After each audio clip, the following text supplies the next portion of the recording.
রাঙ্গামতি তীরন্দাজ ধারাবাহিকের আজকের পর্বে আমরা দেখতে পাবো যে ধারাবাহিকের শুরুতেই আমরা দেখতে পাই বড় বৌদি সাজগোজ করছে সঙ্গীতের অনুষ্ঠানের জন্য। ঠিক সেই সময় মেজ বৌদি তাকে এসে জানায় সঙ্গীতের অনুষ্ঠান হচ্ছে না। আইরি হঠাৎ অসুস্থ হয়ে পড়েছে এবং সে হসপিটালে। এ কথা শুনে বড় বৌদি অনেকটা আশ্চর্য হয়ে যায়। হঠাৎ কি হলো আহিরির সেটা ভেবে পাচ্ছে না। এর পরের সিনে আমরা দেখতে পাই একলব্যের বাবা এবং মেজদা ভাই কথা বলছে। একলব্যের বাবা বলে, তুমি সবাইকে জানিয়ে দাও অনুষ্ঠান হচ্ছে না। তখন মেজদা বলে, সবাই কোথায়? কাউকেই তো বলা হয়নি সঙ্গীতের অনুষ্ঠানের কথা। এরপর সেখানে একে একে সমস্ত সদস্য চলে আসে। তারা প্রত্যেকেই চিন্তা করতে থাকে হঠাৎ আহিরের কি হলো। মেজ বৌদি বর্দা ওরা অনেক আফসোস করতেছে সঙ্গীতের অনুষ্ঠানে নাচ গান কিছুই করতে পারলো না এর জন্য। এরপরে সকলের টেনশনের ফাঁকে মেজ বৌদি বলে, আমরা তো নিজেদের মধ্যেই একটু নাচানাচি করতে পারি।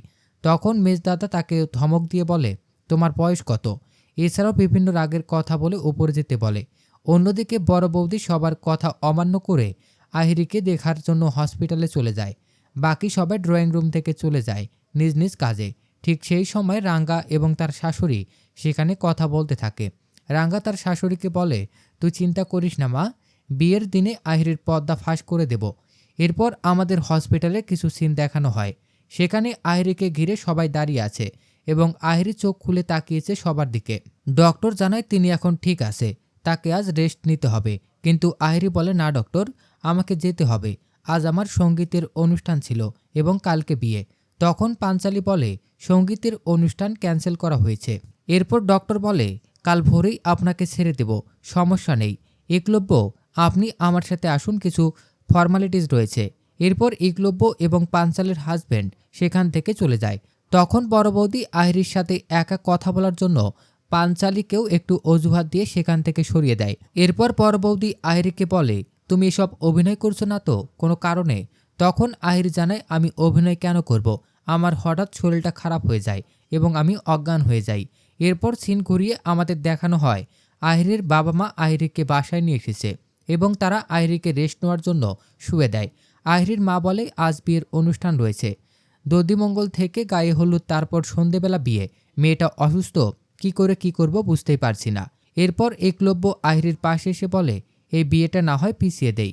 তখন আহিরি বলে, না একলব্য, আমি ঠিক আছি, বিয়েটা আর পেছোতে হবে না। এরপর রুম থেকে সবাই চলে গেলে আহিরি একা একা ভাবে তার কি হয়েছিল। সে তো ঠিকই ছিল। যখন রাজেন্দ্র স্যারের সাথে কথা বলতে গেল, হঠাৎ তার শরীর খারাপ কেন হয়ে গেল।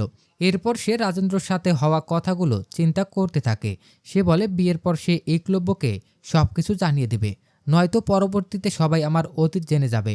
কেউ এই সত্যি কথাগুলো একলব্যকে বলে দিলে সে আবারও সবকিছু হারিয়ে ফেলবে। এরপর আমরা দেখতে পাই রাঙ্গামতি কাজ করছে এবং আহিরির সমস্ত কথা হেডফোনের মাধ্যমে শুনছে। রাঙ্গা বলে, তার মানে আহিরি দিদি কোনো অভিনয় করেনি, সত্যি অসুস্থ হয়ে গিয়েছিল। রাঙ্গা বলে, সমস্যা নাই রে আহিরি দিদি, বিয়ের মণ্ডপেই তোর সমস্ত সত্যি আমি সবার সামনে আনবো। শেষ সিনে আমরা দেখতে পাই একলব্য ঘুমাচ্ছে এবং রাঙ্গা তাকে গায়ে হলুদের জন্য ডাকতে এসেছে।